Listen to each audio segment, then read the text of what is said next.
નમસ્કાર મિત્રો, અત્યારે સૌથી મોટા સમાચાર આવી ગયા છે સોના ચાંદીના ભાવને લઈને। તો મિત્રો અત્યારે આગામી સમયમાં મિત્રો 2025ની અંદર બજેટ રજૂ થયા બાદ સોના અને ચાંદીના ભાવની અંદર શું થશે તેવા પણ અત્યારે ઘણા મિત્રોના સવાલો આવતા હોય છે। તો મિત્રો અત્યારે સૌથી મોટા સમાચાર આવી ગયા છે સોના ચાંદીના ભાવને લઈને। તો અમેરિકાએ મિત્રો અત્યારે મોટી એક જાહેરાત કરી દીધી છે કે જેના લીધે મિત્રો સોના અને ચાંદીના ભાવના દિવસે ને દિવસે વધારો આવી ગયો છે। તો મિત્રો વાત કરીએ આજની અંદર તો સોના અને ચાંદીના અંદર રોકાણ કરવું હોય તો ક્યારે કરી શકાય, સોનું ક્યારે સસ્તું થશે અને મિત્રો ચાંદી પણ અત્યારે આગ ઝરતી તેજી સાથે આગળ વધી રહી છે। તો મિત્રો 2025 દરમિયાન કેટલો રહેશે સોનાનો ભાવ અને બજેટ રજૂ થયા બાદ કેટલો થશે સોના અને ચાંદીના ભાવ, કારણ કે મિત્રો દર વર્ષે સરકાર જ્યારે બજેટ રજૂ કરતી હોય છે ત્યારે મિત્રો સોના અને ચાંદીના ભાવમાં પણ ભયંકર ઉછાળો અથવા તો ભયંકર ઘટાડો આવતો હોય છે। તો આ વર્ષે શું ધારણા થઈ શકે છે અને આ વર્ષે સરકાર એવી રીતે શું યોજના લાવી શકે છે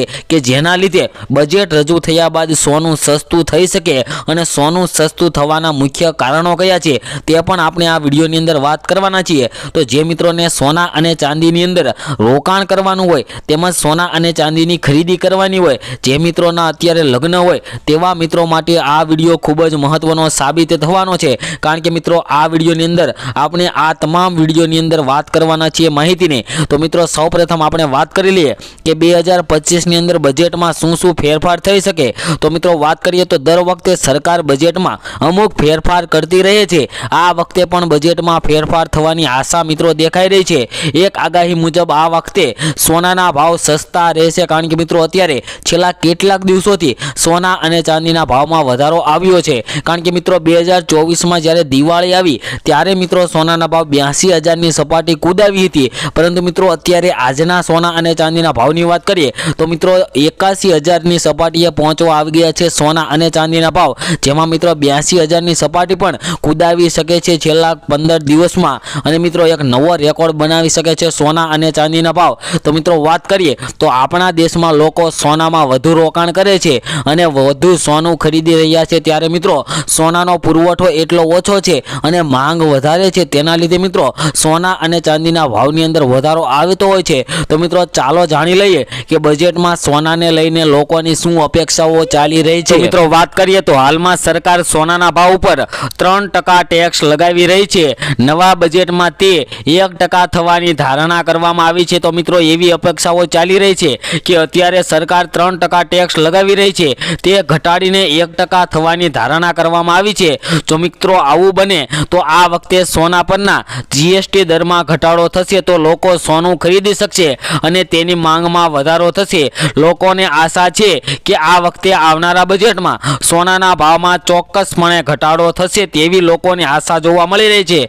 તો મિત્રો વાત કરીએ તો લેબમાં ઉગાડવામાં આવતા હીરા પર અપેક્ષિત ટેક્સ કાપ, મિત્રો અત્યારે વાત કરીએ તો હીરાના વ્યવસાય સાથે સંકળાયેલા લોકો ઈચ્છે છે કે હીરા પરનો ટેક્સ ઓછો કરવામાં આવે, જેના લીધે મિત્રો અત્યારે હીરાના વ્યવસાયની અંદર જે મંદીનો માહોલ જોવા મળી રહ્યો છે તે મિત્રો અત્યારે તેજીમાં જોવા મળે અને મિત્રો ટેક્સ ઓછો કરવામાં આવે તેવું મિત્રો 2025ની અંદર બજેટમાં કરવામાં આવે તો ઘણા મિત્રોને અત્યારે સોના અને ચાંદીની ખરીદી કરી શકે અને મિત્રો જે પ્રયોગશાળાની અંદર ઉગાડવામાં આવતા હીરાની ગુણવત્તા અને માંગ વધારવા માટે પ્રયોગશાળામાં ઉગાડવામાં આવતા હીરા અને કુદરતી હીરાના દરમાં તફાવત હોવો જોઈએ। હાલમાં વાત કરીએ તો પ્રયોગશાળામાં ઉગાડવામાં આવતા હીરા અને કુદરતી હીરા પર ટેક્સનો દર સમાન છે। હાલમાં બંને ઉપર જોઈએ તો મિત્રો 3% ટેક્સ જોવા મળતો હોય છે અને મિત્રો કાઉન્સિલિંગ દ્વારા એવું પણ સૂચન કરવામાં આવ્યું છે કે આ બે યોજનાઓ શરૂ થવાની સાથે ઈએમઆઈ અને ગોલ્ડ મોનેટાઇઝેશન સ્કીમની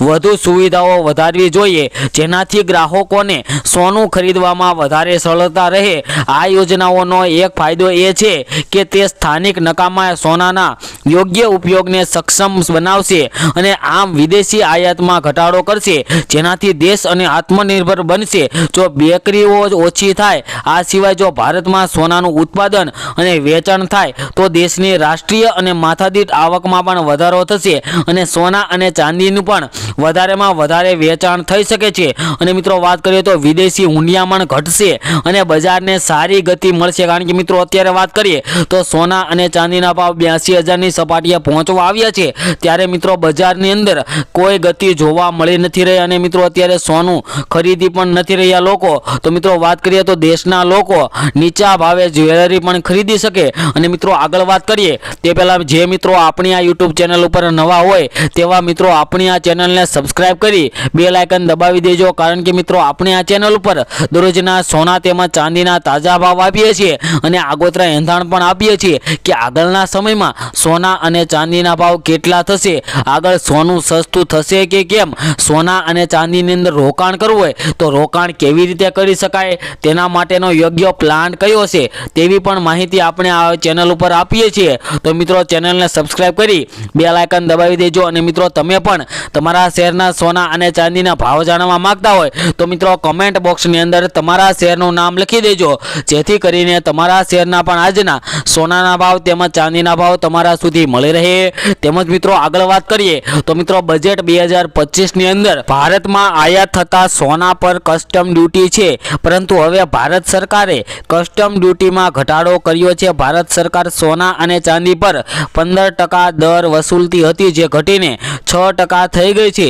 આ સિવાય પ્લેટિનમ, પેલેડિયમ, ઓસ્મિયમ, રૂથેનિયમ અને ઇરિડિયમ પરનો દર 15.4%થી ઘટાડીને 6.4% કરવામાં આવ્યા છે. અને મિત્રો જ્યારે 2024ની અંદર બજેટ રજૂ થયું ત્યારબાદ સોના અને ચાંદીની અંદર પ્રતિ તોલા દીઠ લગભગ 13,000-14,000 રૂપિયાનો ઘટાડો આવ્યો હતો. અને મિત્રો 3,000 થી 4,000 રૂપિયાનો મિત્રો ઘટાડો પ્રતિ 1 તોલાની અંદર જોવા મળ્યો હતો. અને મિત્રો વાત કરીએ તો ભારતમાં સોનાની માંગને પહોંચી વળવા માટે વિદેશમાંથી સોનાની આયાત કરવામાં આવતી હતી. અને મિત્રો જે ઇમ્પોર્ટ ડ્યુટીની અંદર વધારો ઘટાડો કરીએ તો મિત્રો સોના અને ચાંદી સસ્તું થઈ, જેના માટે સોના પર કસ્ટમ ડ્યુટી વસૂલવામાં આવતી હતી. ભારતમાં સોનાની આયાત પર કસ્ટમ ડ્યુટી 12.5% હતી, જે ભારત સરકાર દ્વારા ઘટાડીને 10% કરવામાં આવી છે. અને મિત્રો આવી જ રીતના જો આ વર્ષે પણ મિત્રો કસ્ટમ ડ્યુટીની અંદર ઘટાડો કરે તો મિત્રો ઇમ્પોર્ટ ડ્યુટીમાં જો ઘટાડો થાય તો સોના અને ચાંદીની અંદર ઘટાડો થઈ શકે છે. અને મિત્રો હવે આપણે આજના સોના અને ચાંદીના ભાવની વાત કરી લઈએ, જેમાં મિત્રો આપણે સૌપ્રથમ આજે ચાંદીના ભાવની વાત કરીશું, જેમાં 1 ગ્રામ ચાંદીના ભાવ છે આજે 92 રૂપિયા, 10 ગ્રામ ચાંદી 924 રૂપિયામાં, જ્યારે 100 ગ્રામ ચાંદીના ભાવ 9,248 રૂપિયા. અને મિત્રો 1 કિલો ચાંદીનો ભાવ 92,480 રૂપિયા જોવા મળી રહ્યો છે. જે મિત્રો કાલની તુલનામાં જોઈએ તો ચાંદીના ભાવમાં મિત્રો આજે ફરી એકવાર ભયંકર વધારો જોવા મળી રહ્યો છે. અને મિત્રો હવે આપણે સોનાના ભાવની વાત કરીએ તે પહેલા મિત્રો છેલ્લી 24 કલાકના સોનાના ભાવનો ગ્રાફ જોઈએ તો ગ્રાફમાં પણ મિત્રો તમે જોઈ શકો છો કે આજે ફરી એકવાર સોનાના ભાવમાં વધારો થયો છે. તો આજના સોનાના ભાવની વાત કરીએ, જેની અંદર મિત્રો સૌપ્રથમ 22 કેરેટ સોનાના ભાવ જોઈએ, જેમાં 1 ગ્રામ સોનાના ભાવ છે આજે 9,378 રૂપિયા, 10 ગ્રામ સોનું 93,780 રૂપિયામાં, જ્યારે 100 ગ્રામ સોનાના ભાવ 9,37,800 રૂપિયા જોવા મળી રહ્યા છે. જે મિત્રો કાલની તુલનામાં જોઈએ તો 100 ગ્રામ સોનાના ભાવમાં આજે 2490 રૂપિયાનો ભયંકર ઘટાડો જોવા મળી રહ્યો છે. અને મિત્રો હવે આપણે 24 કેરેટ સોનાના ભાવ પર નજર કરીએ તો 1 ગ્રામ સોનાના ભાવ છે આજે 9,962 રૂપિયા, 10 ગ્રામ એટલે કે 1 તોલા સોનાનો ભાવ 99,620 રૂપિયા, અને 100 ગ્રામ સોનાના ભાવ મિત્રો જોઈએ તો 9,96,200 રૂપિયા જોવા મળી રહ્યા છે. જે મિત્રો કાલની તુલનામાં જોઈએ તો આજે ફરી એકવાર 100 ગ્રામ સોનાના ભાવની અંદર આજે 2,550 રૂપિયાનો ઘટાડો જોવા મળી રહ્યો છે. અને મિત્રો આગળની વાત કરીએ તો મિત્રો આગામી સમયની અંદર પણ સોના ચાંદીના ભાવને લઈને એક મહત્વના સમાચાર આવી શકે છે, જેમાં મિત્રો સોના અને ચાંદીનો ભાવ ફરી એકવાર નવી ઊંચાઈની સપાટીએ પહોંચી શકે તેવા પણ મિત્રો અત્યારે હાલ સમાચાર આવી ગયા છે. તો જે મિત્રોને સોના અને ચાંદીની ખરીદી કરવી હોય તેવા મિત્રો માટે અત્યારે યોગ્ય સમય આવી ગયો છે. તો મિત્રો અત્યારે યોગ્ય સમયનો ફાયદો ઉઠાવીને સોના અને ચાંદીની ત્વરિત જ ખરીદી કરી લેવી જોઈએ. તેમજ મિત્રો વાત કરીએ તો સોના અને ચાંદીનો ભાવ આગામી સમયમાં વધવા પાછળનું મુખ્ય કારણ જોઈએ તો મિત્રો અત્યારે ભારત અને પાકિસ્તાન વચ્ચે જે યુદ્ધનો તણાવનો માહોલ જોવા મળી રહ્યો છે તેના લીધે મિત્રો અમેરિકાએ જે જાણ કરી હતી કે સોના અને ચાંદીના ભાવની અંદર આગામી સમયની અંદર મીટિંગ થશે, તેમાં મિત્રો સોના ચાંદીનો ભાવ વધી શકે છે તેવા અત્યારે સમાચાર